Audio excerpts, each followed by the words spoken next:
Hi, Randy. Hi, can you hear me? Hi. Let me see. Why can't I hear you? I can't No- hear you. Oh, Oh, okay. yes, I can hear you now. Yay! What a beautiful shot. What is behind? Tell me what's behind you. This is the yard. Nice. Nice. I've been doing it from here for the family Zoom quizzes every week. Uh, Tell me about the family Zoom quizzes. Um, so the family Zoom quizzes, we get together every week, every Friday. And so of course you can have the grid, with everybody and we're on different teams and we have a quiz of 4 rounds of of like general knowledge and music and everything, 4 rounds of questions, and it's very competitive. I see. Well, listen, if you ever want some trick questions, I'm right there for you. Brilliant. Absolutely. Well, thank you so much for doing this. We're already recording. So let me just start. Obviously you're one of the stars of Rocktopia. You have an international career, many, fiddle contests, and I want to talk about all that. But we here in the States really know you most from Celtic Woman. Yes. Tell me about that. I know we've talked about this before, but I think our viewers would really find it interesting. The creative process, how was it like? Was there a friction between you and the other girls? You can dish. We want the tea. And when in that process did you have the realization, like, oh my God, I really think we're onto something here? Well, I think, it was, Randy, it was supposed to be one night only. Right. Yes, in Dublin. And the composer rang me up, David, of course. Yes. And Lovely person. yeah, and he rang me up, and I was doing another show with him in the very famous Abbey Theatre in Dublin, called The Chakran, and by Dion Boucicault, and we were doing that play in the Abbey Theatre in Dublin, one of the oldest theatres in the world, and Wow. I was going through a funny time of my life at the time, and but creatively I was going through a great time because I was writing lots of music for people, and I had just I had taken a year off another show to write music for other people, and that's Wow. what I did. Yeah. Wow. And yeah, and then of course I was still playing, but just off from the stage, not many people know that. And so I then went to do this play in the Abbey Theatre with David and a few other amazing musicians and actors, and incredible production, and it went on for quite a while. And I went, oh, okay. This is great. Yeah, I love, and it just brought back my love for playing. My first love was collaborating with people, as you well know, Randy. I love collaborating with you and with the orchestra and everything. And so I think basically what I was doing. So you're back, Randy. It's all good. Am I in and out?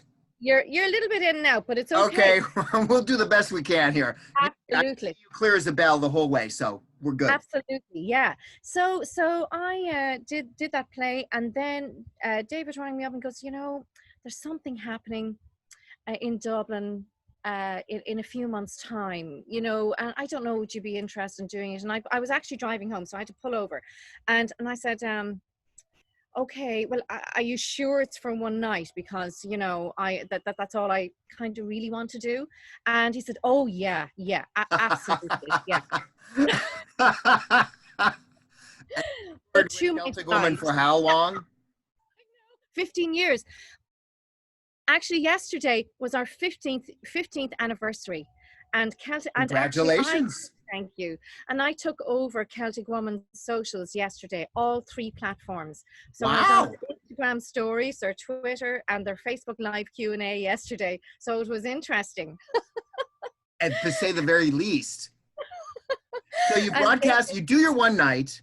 It's shot, I assume, for a PBS special here in the States, but also in Europe?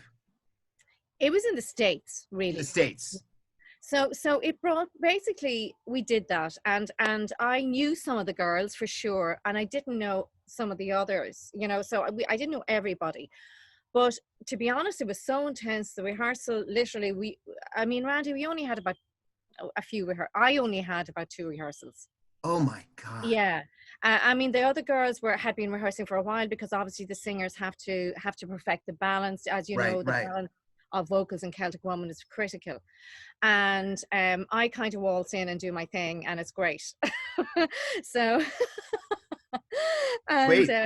yeah, I know, it's a luxury. So I had a few rehearsals, and then we did the show, and PBS were there and filmed it, and so brought it back to America. Lo and behold, literally, it was viewed, and it shot to #1. The whole DVD shot to Wow. #1 in New York, Wow. straight away.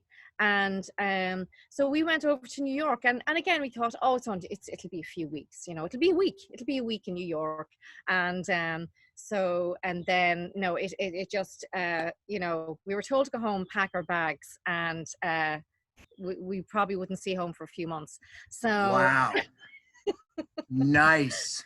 so that was Fantastic. Well, you know, you allude to a thing, maybe part of the reason you and I get along so wonderfully, because I'm constantly looking for different artistic paths. I love the theater. I love dance. I love all kinds of genres of music. You know, talk to me. I mean, are you constantly reaching out looking for collaborators? Are they constantly knocking on your door? Talk to me about how you put together this wonderful tapestry that is your artistic life. well, you know, I think it stems from my family, first of all, Randy. My family's a very musical family, and my mother and father are musicians and educators, as are all my 4 brothers and my sister. And so we always play together, and we did an album together a few years ago, in the very house my father was born in. And Oh, yeah, and he's one of 7 boys, and they were ah, all born in the house. yikes. Uh, I know, and the house is more than 300 years old. oh, It's as old as my fiddle. wow, yes. Small So world, right? I know, and I think they instilled in me and us all the importance of inclusivity with people. My mother God, and father are huge about that. boy, They, that's never been more important than right now. But I digress. Go ahead. absolutely. And inclusivity, and you know, it just doesn't matter if they're better than you musically or you're better than them musically. You all play together, and you respect each other and respect each other's differences, and that was always, always, always instilled in us growing up. So Wow. basically, yeah, so I do a thing every week, Randy, called Mairead Mondays. I'll be I calling saw you, by that. the way. That's a good title. Tell me about I, Mairead Mondays. I'll be calling you to get on that sometime when you're available. I know you're busy, but I'll be calling you. So I'm uh, available. brilliant. Um, So the family, some are at the professional level, some are not, and you just play music for fun together. we play music for fun together. Even the ones that aren't that don't play professionally, they're as good, if not better, than the ones that are Oh, playing wow. professionally. To be honest with you, I see. yeah, they made a conscious decision. We want to do this for the love of it, and That's they wonderful. have other jobs, you know. So Well, that's kind of a lost thing uh, yeah, in the last 100 or so years, particularly of classical music, the social get together to play. Of course, yeah, records and CDs and now YouTube, so that's why that all went away. yeah, But there's a yes, profound loss there yes, of that live music making, even if it's, you know, you're just jamming on some folk, doesn't have to be Shostakovich. You know what I'm saying? I think that's quite a loss. yeah. And I think, you know, to be honest with you, Randy, I think in this period of technology, I think you have to make a conscious decision. Are you going to be a dinosaur and not adapt and go away? Or are you going to be, and then the other extreme is, are you, like you're saying, are you going to be the young thing who's just only does technology and only YouTube and no concerts and no collaborations, no whatever? Or are you going to be in the middle and try and straddle the fence on both sides? And that's what I try and do. God And bless. That's wonderful. yeah, I try and do that with Mairead Mondays, because that's purely collaborations with everybody. So I pick a guest every week, and we collaborate every week. Yeah. Wonderful. Yeah. So, and it's been great, because that's how I've used the technology to do it. Because you know what, sometimes people, time is precious to people too, and especially this time when they're trying to grasp what's happening at the moment, and what's happening with their families and their friends, and health-wise and socially. It's nice to grab. I only do a half an hour with them, and we do whatever we do in that half an hour, and we have an interview and a chat and a collab, and it actually comes back to your point, Randy, about the gathering of music, like the gathering of it could be original music, it could be covers, it could be different things, and so that's been really lovely. Sounds wonderful. You make a point that during this pandemic has become further and sort of closer to my heart, and that is this: that though I really am into music for the content. Yeah. But and many of the people who come to concerts are coming to hear, if it's classical, they really want to hear Brahms, but they also want to have dinner with their symphony friends and sit and schmooze with them at the concert, have a drink after. It's a gathering place. Yeah. And that's part of the tragedy of this pandemic, and then everything that's happened afterwards. We can't do that. I know. And we're finding that our patrons are really recognizing, boy, I miss the symphony, and I miss going to the symphony. Yeah, I totally know what you mean, Randy, because I had the absolute pleasure and honor to play in one of your concerts at that beautiful, beautiful symphonic hall, and Powers. yes, so beautiful, and we got to we did the whole concert, and we did our rehearsals and did our whole concert, and we were able to sit then together and have the most beautiful dinner and a glass of wine, and it was so lovely. And I know, and I pray and hope that that'll come around again. I know it will. But what you're doing here, Randy, is very, very important. You're embracing technology, and you're bringing a chat, and you're bringing a little bit of a gathering to your audience. And that's the idea, absolutely. Yeah. Our best to replicate this online. I wanted to ask you, because you were talking earlier about performance. Now, you went to the London Academy. You know what a violin soloist looks like when they're playing the Tchaikovsky Violin Concerto. Yes. But you have developed your own very unique performance style, which I absolutely adore, and which acknowledges the fact that we're in show business. Talk to me about the evolution of the way you dance, the way you move as you play. You bring up a very, very good point, Randy. I think, we know lots of amazing players, both of us, who can play anything under the sun, who are way better than I am at playing. And we have, but again, with the inclusivity aspect, we all respect each other for our differences. And so the really what it stems back to my childhood again. Music moves me, and I so many young violinists say to me, "Oh, I want to move like you. I want to be able to move while I play." And I always say to them, just make sure first that your music is perfect, as perfect as it can be, and then let the music move you if you wanted to. It's not something that I've choreographed or anything, and I do play in my bare feet a lot of the time, which helps. Tell me about that. Did you grow up barefoot? My father owned a shoe store, so I spent my entire childhood not barefoot. Never. Why barefoot exactly? I didn't grow up barefoot, but I suppose I did a bit. Of course, Ireland is so beautiful and everything. But I think I don't know. I think when I was in Celtic Woman, it was more so. I mean, with Lord of the Dance and with different shows, I was in these high heels, and it was kind of, you know, it was great in one way, and but it gave a certain impression, which I actually thought was great in one way, but I wanted to give a slightly different impression. And that wasn't a conscious decision. I now realize, looking back in it, that I'm quite an independent woman. My husband will tell you that. I bet. Anyway, and We love our strong women. Absolutely. so I just wanted to get away from the, you know, um, I won't say, I'll say extreme, in one way, extreme attractiveness of the high heels and the this and the that, you know, that kind of image, you know. And I just thought, you know, Celtic Woman really was the first platform, and a little bit before that, I was in barefoot a bit before that for a few years, but really Celtic Woman on the world stage gave me.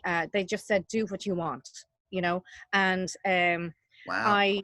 Yeah, and I feel that being barefoot to me is what I am. It gives me freedom, and it gives me freedom of movement, and it gives people love it. They think it's cute and they think it's attractive, but they think it's attractive in a classy way, and a freeing way, rather than a caged in kind of separate kind of entity, you know. So It's an earthy gesture. yes. I'm connecting to this piece of earth. This is called the stage. Just me. No, Yeah, no interface, no leather between the stage and me. that's right. That's right. And that's very important to me. And also it helped me play a bit better. Obviously, I could really run around the stage, and and in Celtic Woman I did massive jumps, which Wow. did. I did injure myself once badly. Yikes. I What did. happened? I I blew out a muscle in my leg. Ooh, Yes, and ouch. I heard this. No, I actually felt this bang, and I thought it was my pack hitting against, because the packs are heavy, and Right. they and so I thought the pack had come off, come around, and hit me in the leg, Oh, and and it didn't. It was just my leg. ouch. But other than that, I haven't had any major things, and that was just, you know, I strapped it up, and what can you do really? It's just it was black and blue for a few months, but Take me to your time in London at the Royal Academy. Now, yeah. were you just a violin performance major there? Did the other violinists who were your friends or stand partners in orchestra or whatever, did they know you were a fiddler as well? How did those worlds merge during that time period? You know, it's so funny, Randy. They didn't know I was a fiddler. No, Ah, they didn't. No, and I was purely classical there. And what I did, I spent I think it was 3 or 4 years in London, and I was in college with some amazing people, and a few years above me it was Ala Jones, the singer, and a few, you know, there's a few, lots of people that I would have looked up to, you know, the Snowman, you know, that beautiful single he did as a 10-year-old. It's just a UK oh, tenor, yes, yeah. So yes. and different people like that, and it was just an honor to be there, first of all, and also I kind of, you know, I think it was I just was really happy to be there, you know. And I had the best violin teacher, Emmanuel Hurwitz. He's no longer with us, but Emmanuel Hurwitz was my violin teacher, and I begged him to take. I did an audition for him, and I said, look, I know I'm not as good as your other students. I know that. He had 5 students. He took 5 students every year, 5. Oh my God, Yeah, yeah. So that's I very intense. yeah, yeah. But he was the top of the top of the top. Right, He right. would do anyone in a quartet. He's his friend, and he was very a lovely old gentleman, Yeah.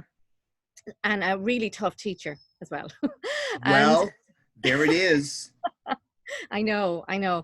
And he, you know, he kind of, you know, he listened to me. I don't know. I played, I think I played something by Stravinsky, and then I played Bach, some Bach, and so, and he just said, yeah, well, the first thing I'm going to say to you is the fiddle, that the one I have now, the one I have, the fiddle that you have is way too big for you. You're going to have to ditch it. You're going to have, I have a fiddle that's a 7/8, yours is a 9/8. It's too big for you. You're going to have to relearn on a 7/8. Oh my God, did you do that? No. But he still took you as a student.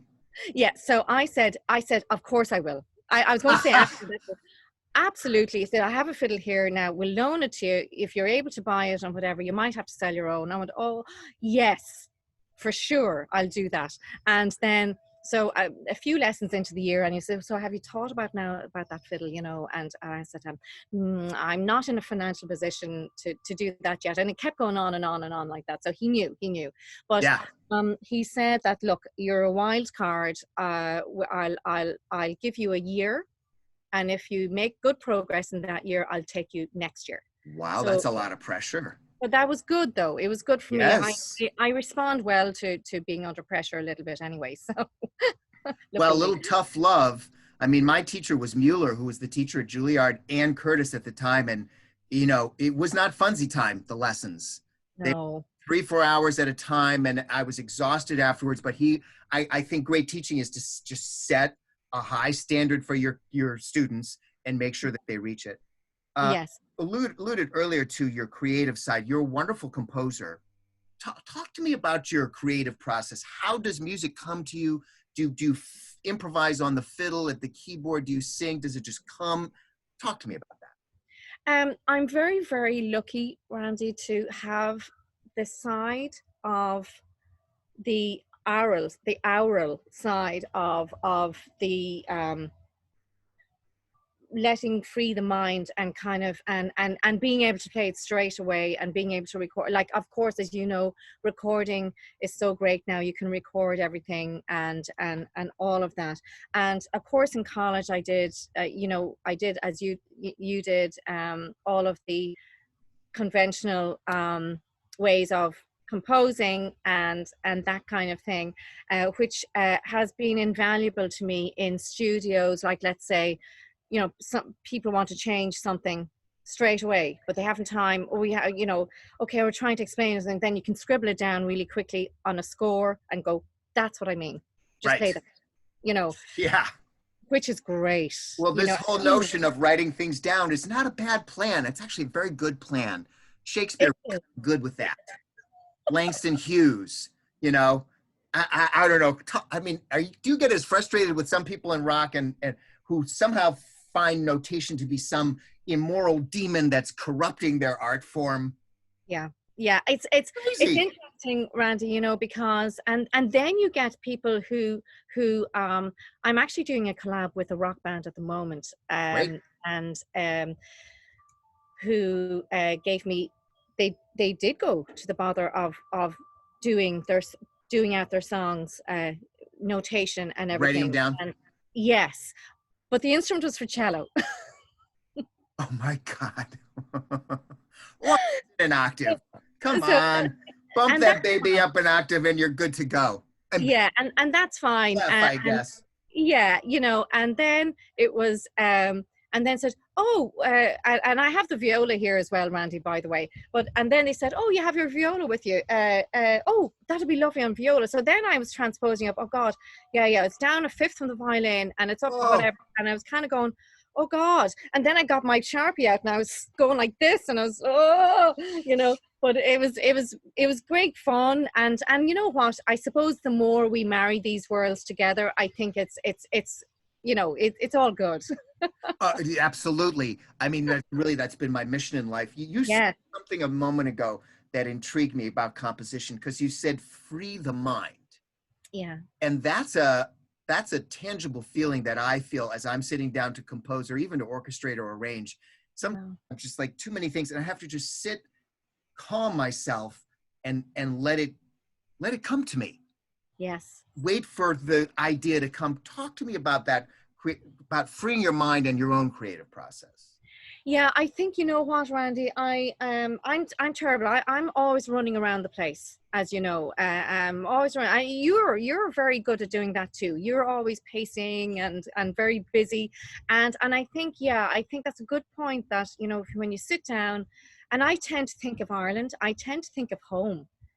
And I just kind of, you know, and all, literally, I know thousands and thousands of melodies from my parents and from the tradition that come flooding into my head. And then I like writing things myself. I've written you know, a lot of original music myself, but to be honest, you know, I love, what I'm inspired by is the melodies that are in the modes, in the modal melody, that a lot of the composers would have thought about. Not putting myself but what I mean is, you know, a lot of the big composers would have, you know, John of Dreams and all of those lovely the melodies. Is that in Beethoven? Is it, Randy? I'm trying to think. Is it Beethoven fifth that's in? I think it's John of Dreams. I think it's a beautiful, beautiful theme anyway, and I feel it's in Beethoven fifth. I'm not sure. Six, I think. Six, grand. And see, I'm you know, too much things in my head, but so I think, you know, it's lovely when things come into your head like that, and you made a good point of just, you have to kind of let it come in, you know, and just free your mind. Talk to me about, because I mean, you are extremely entrepreneurial, and the successful musicians I've known, including, you know, Rostropovich, Bernstein, these really classical icons, are very much that way. But you're taking things in different directions. You played Rocktopia, you were brilliant in it. Celtic Woman, you've got your own albums that you're putting out, other aspects of activities online. Talk to me about being a musician / entrepreneur. Yeah, I mean, I think, you know, it's so important for a musician to uh, look at all different aspects of their personality and of their potential.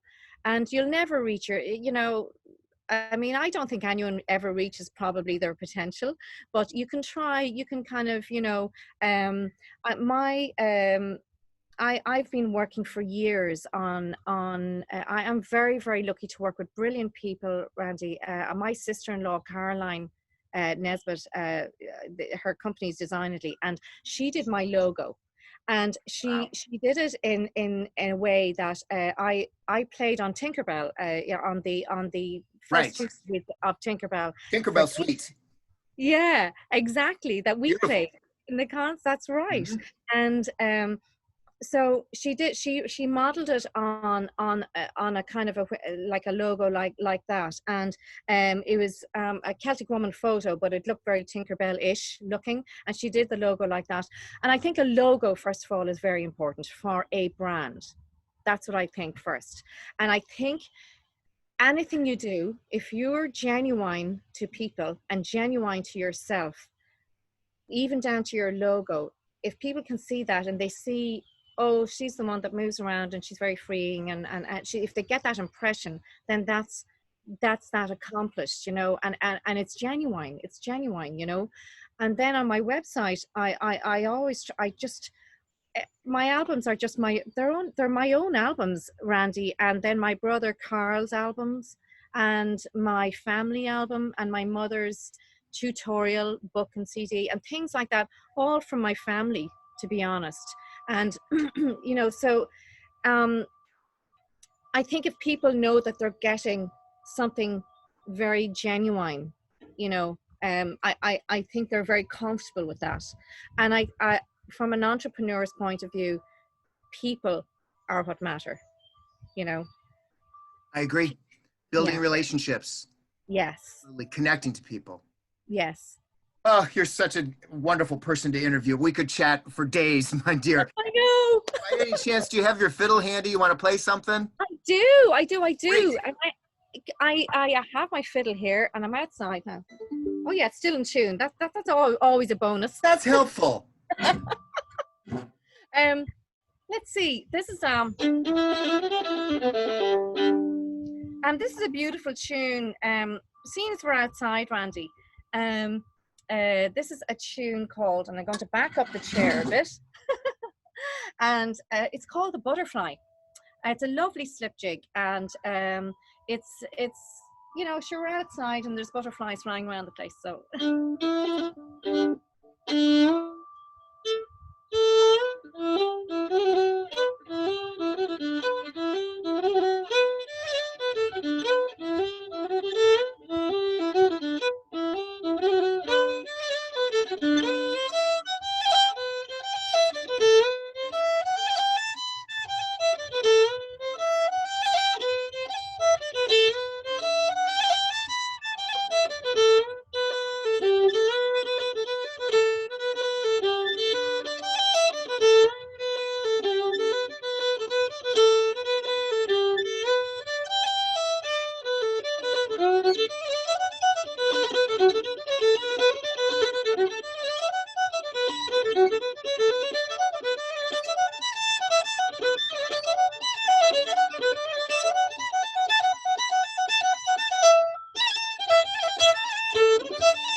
Yay!